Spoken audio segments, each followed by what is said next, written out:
One, two, three, four.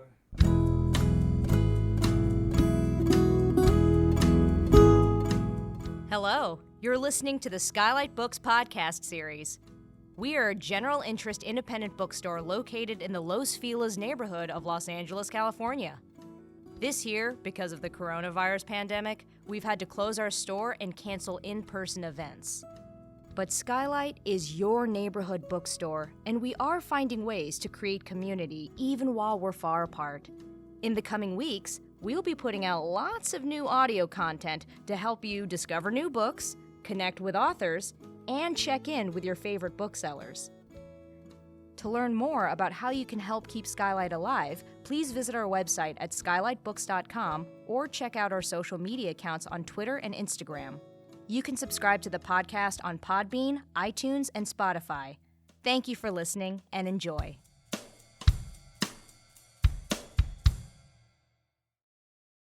Hello, my beautiful listeners, and welcome to SKYLIT. This is the SKYLIT Books podcast, and I'm your host, Lance Morgan. Today, we're welcoming Melissa Colasanti to read from her new book, Call Me Elizabeth Lark, and afterwards be in a conversation with Ed Amar. But before I introduce them, I want to remind you that SKYLIT Books is open right now for browsing. We're open from 11 to 7 on the weekdays and 10 to 8 on the weekends.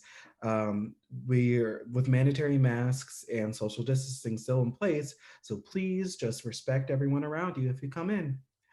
We also are offering curbside pickup for books and online ordering on our website, our newly designed website, www.skylitbooks.com. So check that out. Melissa Colasanti is a mother and an author. She has a BFA in fiction from Boise State University. Her writing has appeared in Lit Hub, Memoir Magazine, the Coffin Bell Journal, and others. She's a member of ITW and was awarded the Stephen R. Kustra Fellowship for Creative Writing in 2019 and the Glenn Balch Award for Fiction in 2020. Her debut thriller, Call Me Elizabeth Lark, will be released in March 2021. Today, she'll be in conversation with author Ed Amar, whose most recent book is They're Gone. Check out both books at skylitbooks.com. So welcome, Melissa and Ed. I'm so excited to have both of you here. Hi, nice to see you both or speak with you both today.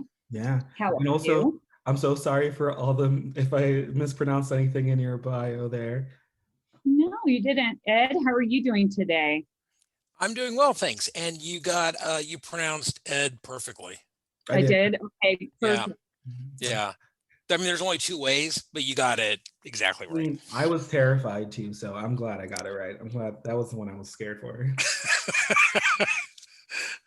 I know Ed has written a wonderful book, They're Gone, and that was published through Crooked Lane as well, right? And your book came out in November, wasn't it? That's right. Yeah, it came out last, November 2020. So we are pub mates. Which in England means something completely different. Yeah, I mean, honestly, it's fun in both countries. Honestly, like both countries. And I also just want to congratulate any author who's able to put out a book in the middle of the pandemic. So you guys are just amazing for it, and I'm in awe. But that's all I have to say, and I'll let you take it away, Melissa, and I'll just be listening to this fantastic conversation between you and Ed. Thanks so much. Okay, I'm going to read a little bit, just a short reading from chapter 2. This is from Elizabeth's perspective. There's 3 perspectives in the book, so this is hers. The cabin reeks of dank mold. Elizabeth peeks out the window, hoping no one will see her, though there's no logical reason for her fear. The cabin is situated in a thicket of deep wood where lime green lichen weeps from the trees like gnome hats. Tufts of moss unfurl through the walls where the wood has rotted, while the foundation crumbles precariously beneath their feet. It is as tiny as the dollhouse dropped amid the lush, expansive forest, surrounded by frozen creeks and giant boulders. The moonlight seeps through a lattice of soft fir branches, and the cabin casts a shadow onto the snow. It is swallowed by the forest ahead. On each side of the shadow, crystals of snow glitter like a smattering of diamonds. No one could find this cabin. No one away from the forest knows they are alive. Elizabeth, Her husband's gravelly voice startles her.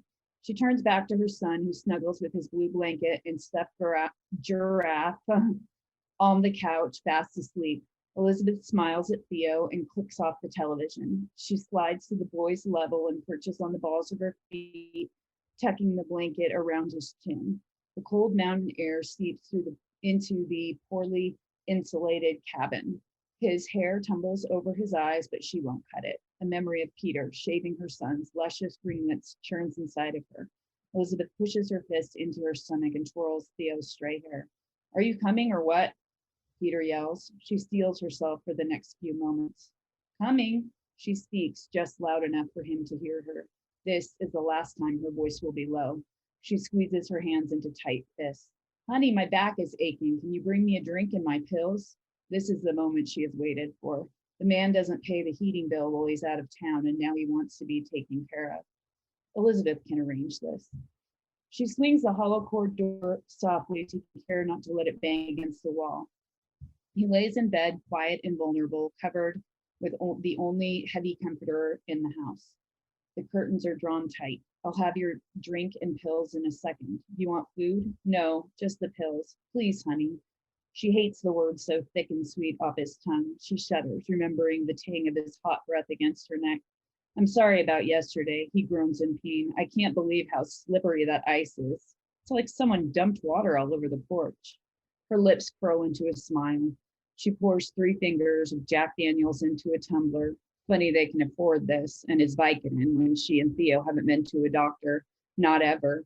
They haven't left this cabin in years except to exchange pleasantries with the homesteaders who have cleared trees and built little farms that sprawl down the mountain. They have their own peculiarities, she thinks, because they aren't alarmed that Elizabeth lives here in this falling down shack with a 5-year-old. Still, Peter says to be friendly, but don't get too close. I'm watching you. So it's the beginning of that chapter. That's awesome. I am so happy that you read that section of the book because it combines 2 of my favorite things about Call Me Elizabeth, Lark, which are your use of prose, which, is, I mean, I don't really like genre distinctions or anything, but, it's clearly literary fiction. Um, but you don't at any point sacrifice the tension of the plot. So, how'd you do that? We'll see. I have some great editors now. That's true too. But I wanted to pick this premise that really helped with that, because it can be really easy to start letting characters just kind of not advance their own stories. Mm-hmm. And I was thinking this about Elizabeth, and I was also thinking about Ed. I was thinking about Ceci in your book in They're Gone, because both of them have been, abused by their husband, yet they both are, but they're both active, So I think keeping the characters active is sort of imperative in terms of just keeping tension and keeping things going. Yeah, that's one of the things that I really admired about this book because there's this sense of it's really unrelenting, as the characters, even when the characters find a bit of a safe haven, it's on rocky ground. Yeah. And I just love how you did that. Oh, thank you. One of the questions I had is thinking about the breadth of the novel. What led to the idea for Call Me? Was there something that an article, a news, in a newspaper or something, or on TV that kind of spurred it? Actually, that's interesting because I wrote 2 different stories for a fiction class in college, and this was just one was maybe a year ago and another the year before that, and one was about a woman who kills her abusive spouse and they're just in a cabin, and that's the end. It's a short story. And then the other one is about an imposter, and so I just thought, what if I could combine those two. I just in the short story version of the person on the seaside inn and having the woman come in, we never find out really who she is. It's more just about Myra, and as she is in the novel, waiting for her daughter to come home, kind of a thing. But in the short story, it's more her, because you don't have a long time to do a big plot driven, it's just she's waiting there. This woman comes in and she's convinced it's her daughter. And throughout the course of this very short story, she comes to the realization that her daughter's probably not coming home. And in this one, I thought I'll just like massively expand on that. What if this person did just kind of accidentally on purpose become an imposter? And it just grew from there, but it did take me some time to put the idea together, because I think it was like the short stories were written like a year apart in the first place. So you had those two ideas in your mind and you expanded on them for this. Did you wrote it then, and going in the sense that you had different character viewpoints, did you write it in a linear fashion, or did you jump around when you were putting it together? I did, and pretty much it's linear, but pretty much the first two chapters are very close to being those two short stories, like very, very close. I mean, some things change just to make it fit the novel, and then it goes on from there. And I did write linearly, not that there weren't a bunch of revisions where things changed. Like, for example, one of my antagonists originally didn't die. He was there through the whole novel. Like, that was an editorial decision that we made that just made it so that, and it was my editor's awesome. She was right, that kept up more tension, because we lost, or we didn't have to like have this one thing kind of falling, you know what I mean? It kept the tension to have like, okay, this is over, now we're moving on to another danger kind of a thing. So there were stuff that there's like, oh my gosh, I think I rewrote this book like 15 times. I can't even, how it is though with revision, it can just be. And you also write, or at least your last book was multi point of view as well, and that can be more tricky to get the pacing right. At least with this book I felt that, and kept having to like combine chapters or move chapters or things just so that you don't get repetitive or ruin the pacing with so many different stories to keep track of. And I love the way that you were able to do that. I mean, you're just awesome with your multi point of views. Thank you. Thank you for the fun things too. So fun. Yeah, and thanks for putting the spotlight on me too. Let's make this about me. My biggest strength. No, I'm just kidding. I do want to. One of the funny things though is, and I was wondering this with you too, and I sent you a list of questions ahead of time that I'm totally going to deviate from now. So be prepared. One of the things that I, it's funny writing from the two point of views. For me, it seems almost like it's just a natural thing. It feels like a cop out in a way, because it seems more difficult to write a whole novel from one point of view, and you're sort of trapped in that, and you have to sustain that energy. I mean, what do you is this something, do you think you'll approach every novel differently, or is this kind of your approach going forward? That's a really interesting question, because all of my novels, like I've written a few others, and then I have another that hopefully will find a home, that they're all multiple perspectives and they're all third person, and that's what I've done. I might do a single point of view here coming up. I'm going to give it like a hand and we'll see what happens, kind of thing. But I'm also considering doing something in first person, but it's more like a challenge, because I do love my cast of characters. I really love exploring like different people, and it's harder to get another character that is outside and completely inaccessible to their head. I understand what you mean by that. Like it feels easier, but yet it's not, because then you go back and you're revising and you have to do a lot more intensive character work with each character because you have more than one perspective. So that's probably so. I mean, they say that. I feel like I do character better than plot, though. I think it's. What did you you know what's weird, and I wonder if if you share the same viewpoint I do with this. I really find first person a much more gripping read.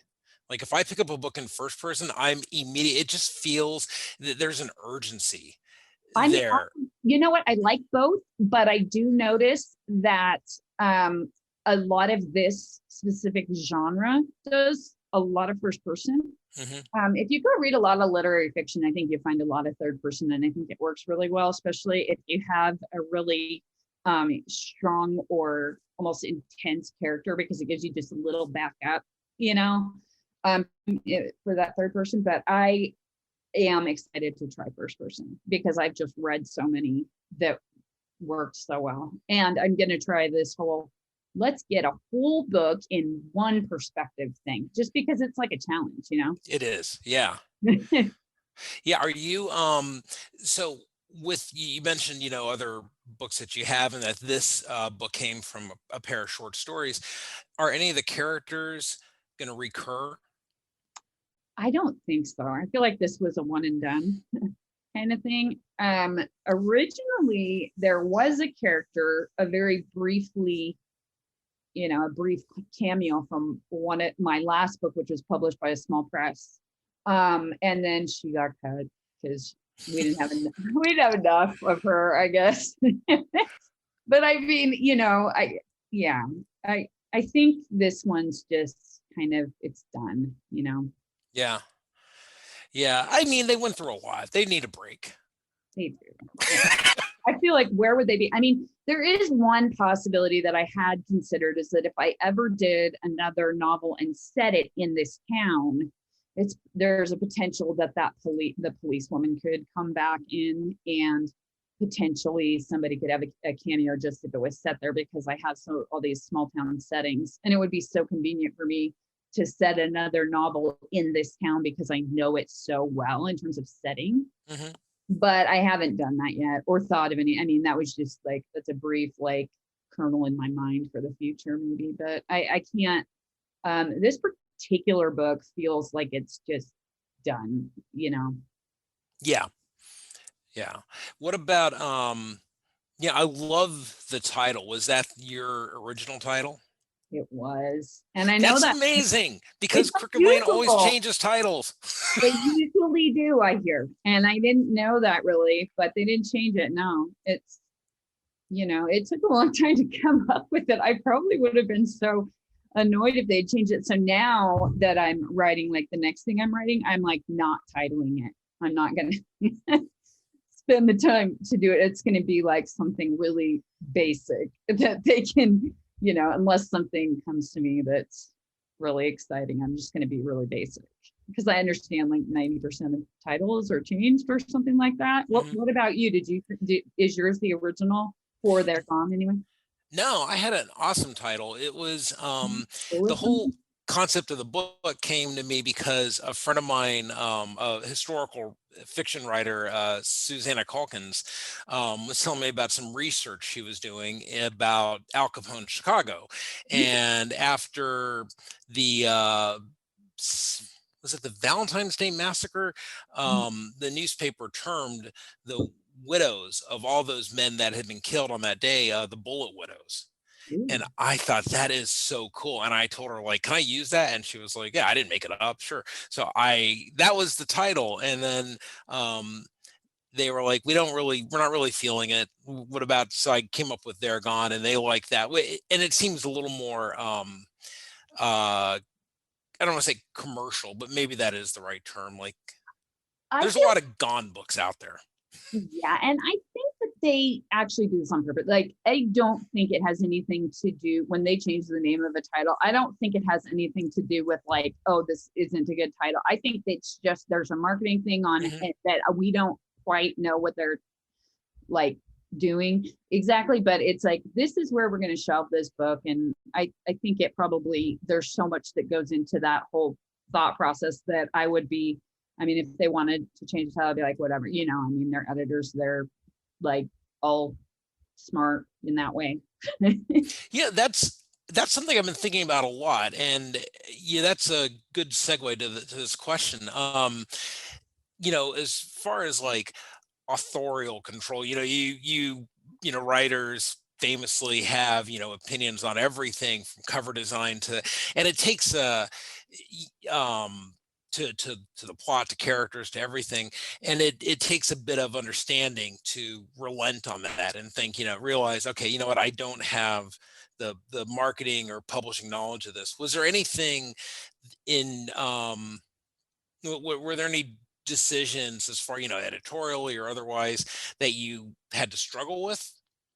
So I didn't struggle because I personally was so excited at the idea of having an edit letter and having somebody who knew all about pacing, thrillers and stuff help me with it. So truly, I was okay with that, even though I rewrote probably 50% of this book to make it pace the way it is. But I mean, I honestly, that was okay. I was okay with that.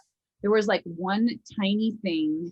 It wasn't, well, it's not tiny, but it was like, there was a question as to whether we actually needed Myra to have bipolar disorder. And I said, yes, we do. And nobody, you know, thought that. But that was the only thing that I was really like, yeah, I have my reasons for putting that in this book and for giving her, you know, making her who she is and knowing, you know, anyway, I just was like, yeah, we do need that. But as far like my editor though really got my characters, I'll admit. And for me, the harder thing for me to like let go of would be something about like the depth of the soul that I created in this character, more so than the plot, because that wasn't my strength. Like I rewrote this so many times because of trying to get that like pacing. So I was like, cool, she knows what she's talking about.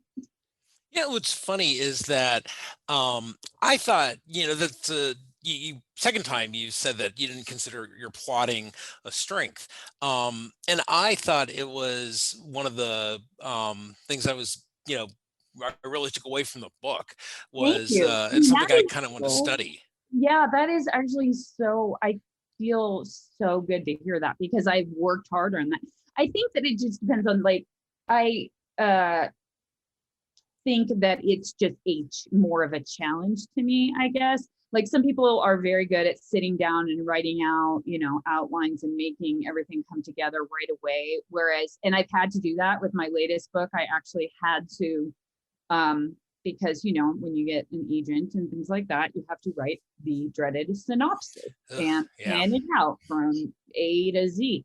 And that was hard, you know, was legitimately the more difficult, but I'm hoping that writing the book and then revising the book might be a little bit easier by having had that done. So I'll let you know. It was so exciting. Yeah, I kind of share the same approach you did with as far as Crooked Lane, you know, taking the book on. Like I was happy to defer to them as But far as edits and marketing and all of that. It's really weird to get the edit letter and to get the like list of characters in the book and how they describe them all. And I'm yeah, like, oh, you're taking this really seriously. I actually I really just made liked this that. up, man.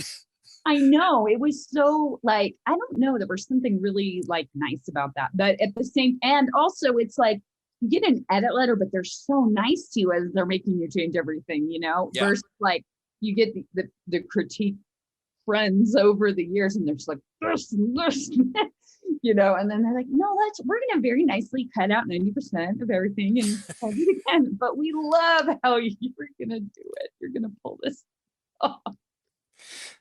So I want to talk a little bit about you and your writing and your approach. what's your favorite moment of the writing process? Is it the drafting, the editing? It's fine to say that you don't like any of it.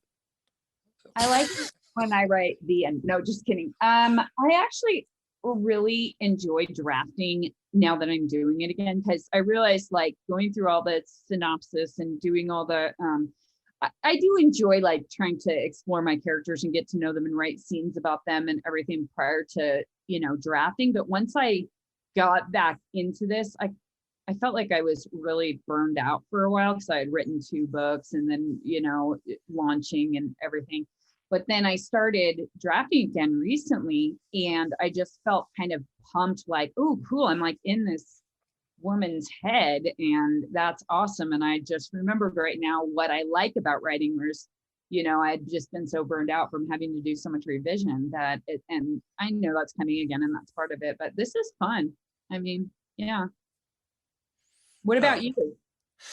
I really like getting to the point where I'm editing. I'm Yeah. always editing. I mean, even after a book, I really don't read, aside from doing a reading, I really don't read what I wrote. Well, yeah, and also, you wrote it a couple of years ago, usually, even when the book's published, right? I mean, it's been Yeah, a year and a half maybe since you last wrote that, and you're a better writer by then. And exactly. you're inspired by different things, and it's hard to. Sometimes you can have a nice surprise. You can be Yeah, like, oh, I like that. That's pretty cool. But I find myself nitpicking me more too. than I anything I else. honestly, I was looking at it and I read through it and I'm like, okay, I can see I would change this word and this one, and maybe I would take out this. But at the same time, you have to remember that when we're editing on a deadline for, a book, yeah, if we had another year to sit around and nitpick on everything, by the time you get to the copy editing process, you are where you're at, and then there's Yeah. going to be the pages to look at and you're like, this, we're done. I mean, this is it. Like eventually you just have to let your baby go. So you mentioned that you'd had a book with before this one with a smaller publisher. Can you describe your publishing journey? So that one was really different. I mean, it was a really small publisher, felt completely different. Like this felt a lot more real, if you know what I mean. Oh yeah. With Crooked Lane, just felt like completely, I can't even explain the massive difference. I don't know. You have other books, don't you? Mhm.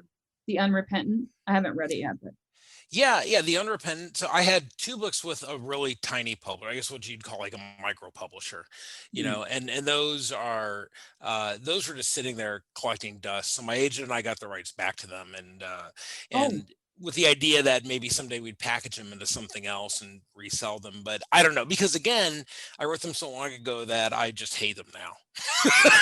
Maybe I not. I just knew haven't what reread them. happened with my other one, because I mean it's under, a different name. I don't think, I mean, it's never been brought up, so I don't know what we would do with that one. Although I do like that book.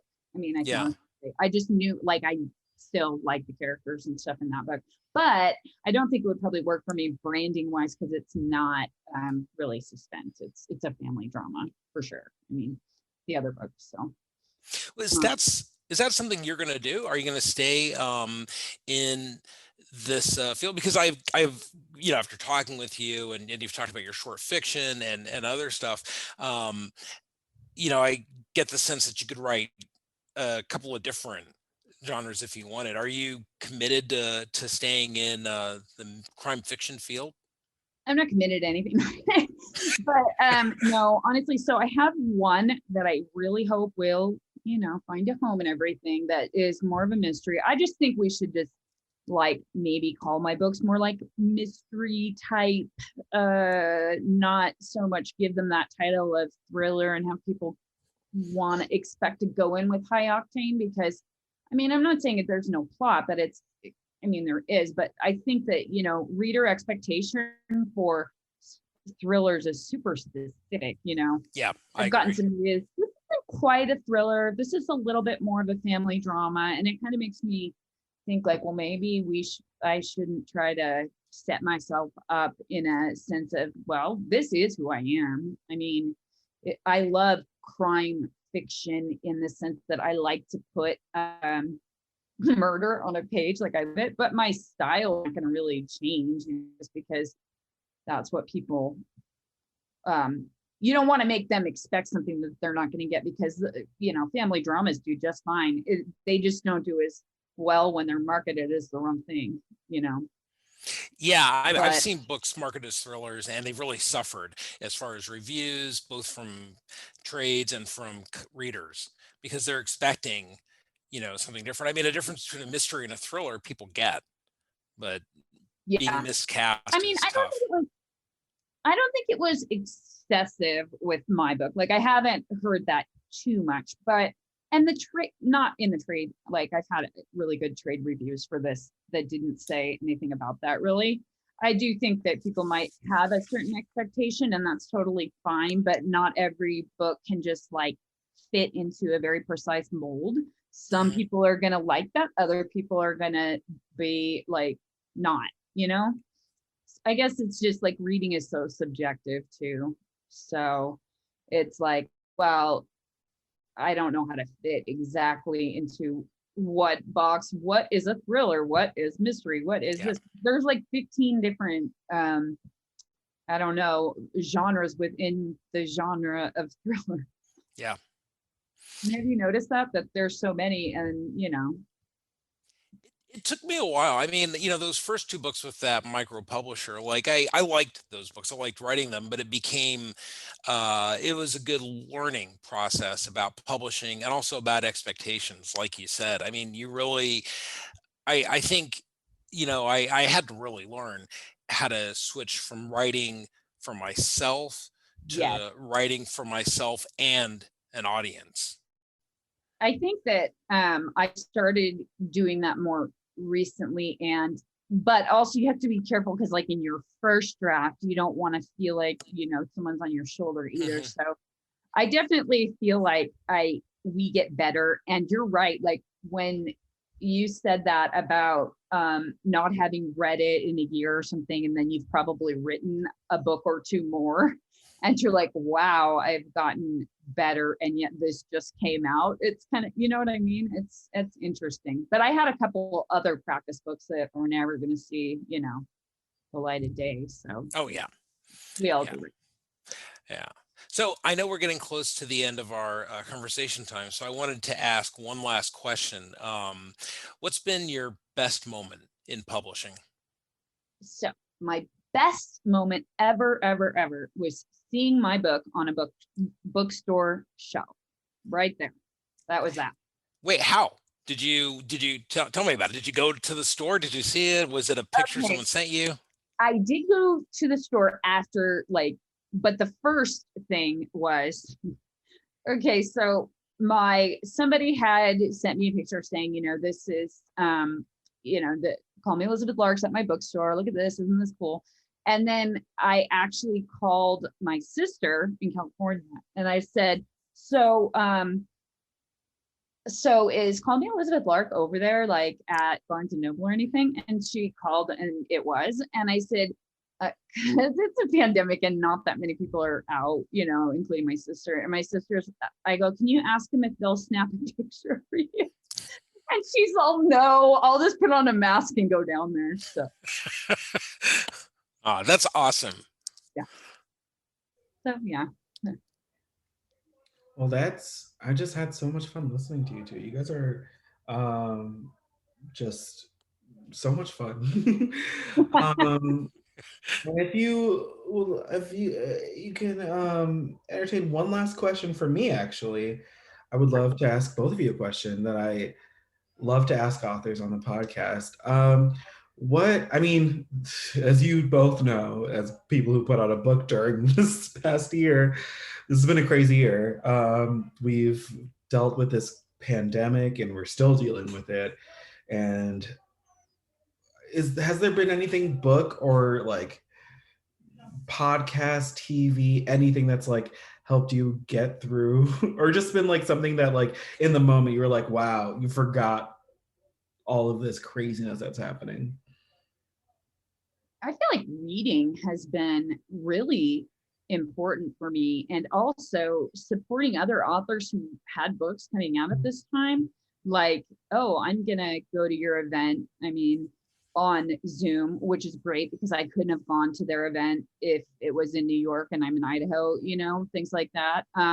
Or like buying from independent bookstores, especially if, you know, we did an event like this, or like my friend Wendy Hurd just had an event the other night and I ordered the book from the bookstore that she was doing the event. I mean, of course you want to try to do that, but I think those events are good for bookstores right now, just due to the fact that at least people who go will, you know, hopefully buy, because I mean, we'd really like to encourage everybody to, you know, buy through their local independent bookstore. Right. And just so you know, Skylight also has a very great list of virtual events that you can find on our website, www.skylightbooks.com. And that is, a lot of them are free to sign up for. And yeah, we have some good ones. But Ed, what's your answer? Well, I wish I could say it was, you know, I just read so much, but I really didn't, man. I had a hard time reading in 2020. And I think it's because I also had a hard time watching dramas on TV. I really couldn't get invested into something serious because everything was so serious. So what I found were sitcoms. I went through like Fleabag and Schitt's Creek, and I did Younger, and I watched Lovesick, and so many of these really, really, really good sitcoms. And that my wife and I watched, like we binged through that, and that was a big help. I would say that one of the things that I've done is I host Washington DC's virtual or Noir at the Bar series, and we went virtual, and I did 14 events last year, every event dedicated to a different independent bookstore in the area. We're really fortunate here to have so many independent bookstores that I didn't have to repeat. And we had, you know, attendance. We never had attendance less than 100 people, and it was really lovely to see like people coming together and enjoying this and really, finding this outlet they needed. So that meant a lot to me. And it was fun to see. It was fun to contribute to that, and nice to find solace in all the kind of suffering. But one thing I would say is, you know, like writers really have no better partners and no more, you know, than independent bookstores. That's Because so great. we're small businesses, independent bookstores are small businesses. We support each other, you Right. know, the books, like I said, the indies here in DC are really are just fantastic to work with. So one thing I always like to say is, for anybody listening to this afterwards, please visit Skylight Books website and order a book from there. It doesn't have to be one of ours if you already have it, although it should be, It should be. especially Melissa's. It's really good. I But think both your books would be like a great package deal. Like get one, get the like read back to back. They're Gone and Call Me Elizabeth Lark would be perfect pair. Totally. I mean, I'd love that. But it'd be great if everybody who listened to this bought one or two books from the bookstore afterwards as a way to say thank you for putting on an event like this. No, this Yeah. is Thank you so much. that's a great Really. answer. And also to kind of ask about the Noir at the Bar sounds great. Do you guys have any events coming up that you would like to plug real quick? Man, I wish, but I really got to get off my butt and do one again. After doing 14 last year, I got so burnt out. Now I'm like, I got to do one at some point. So no, I don't have an event to plug, but maybe soon. I have a newsletter that goes out once a month that lists events that I'm doing, and in that are the Noir at the Bars and other things. So if you go to my website, eamr.com, you can subscribe to the newsletter there, and I'll keep you updated on everything. No, that sounds, subscribe, and that sounds great. I mean, if it's virtual too, why wouldn't you, right? No, this has been a great conversation. Thank you both for just letting me listen, but also coming and doing this through Skylight. Any last things you want to say? You kind of said stuff to the independent bookstore, Ed, but like any last thing you want to say to the independent bookstore community and like just people who like love to just like get their books from independent bookstores? Oh, I just wanted to thank everybody who does order and that really does order from the indies and listens when we say like, please order from, your local independent, because we're really doing that because we want to keep bookstores alive. I mean, it's so important. And also thank you to the bookstores which have helped us and hosted, us and kept our books, held our books, sold our books. Mm-hmm. And there's something very special about the author relationship with the local bookstore, especially like for me in my hometown here.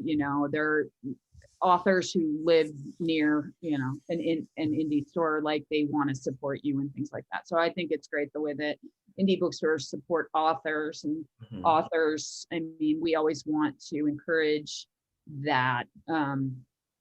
Just the general public doesn't necessarily know, that this helps like so much. And anything else to add, Ed? You too.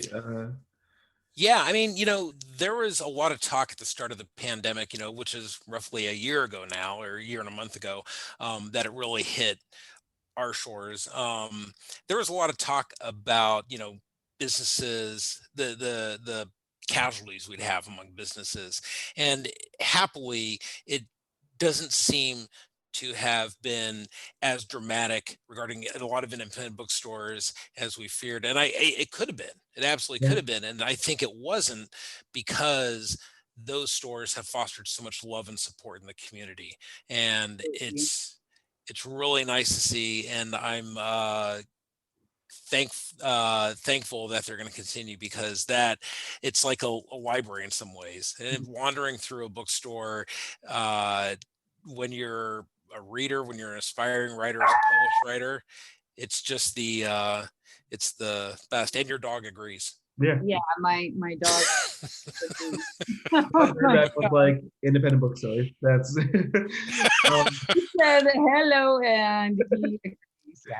No, and like just on that too, I think that a lot of people have realized that a lot of people are reading more, which is great. They were like, we're stuck inside, let's read books. But they also realized, I think through it, which gives me hope and I hope it gives you too hope, that like bookstores are just a necessity, and independent bookstores are like needed in the community. And like stuff like this, is you guys coming on this podcast is just so good for our community. So thank you again. I've had such a great time listening to you both. For our listeners, this has been Melissa Colasanti and Ed Amar, and you can order their books, Call Me Elizabeth Lark, and they're here. They're gone. Sorry, I'm so sorry. Not they're here. They're gone. Maybe they were here at one point, so they were here, and now they're gone. Right? That's the prequel. Honestly, I want credit. I will take credit on that. And no, but you can order both of those books at www.skylightbooks.com, or come to the bookstore to see them and like flip through the pages and really get like that bookstore vibe. So thank you again for listening to SKYLIT, and we hope to see you all soon. Thank you for listening to the SKYLIT Books podcast series. Please don't forget to visit our website at skylightbooks.com and make sure to follow us on Twitter and Instagram. Also, don't forget to subscribe to this podcast for more author talks and bookseller conversations. You can find us on Podbean, iTunes, and Spotify. Stay safe and healthy, and we hope to see you back in our store soon. I see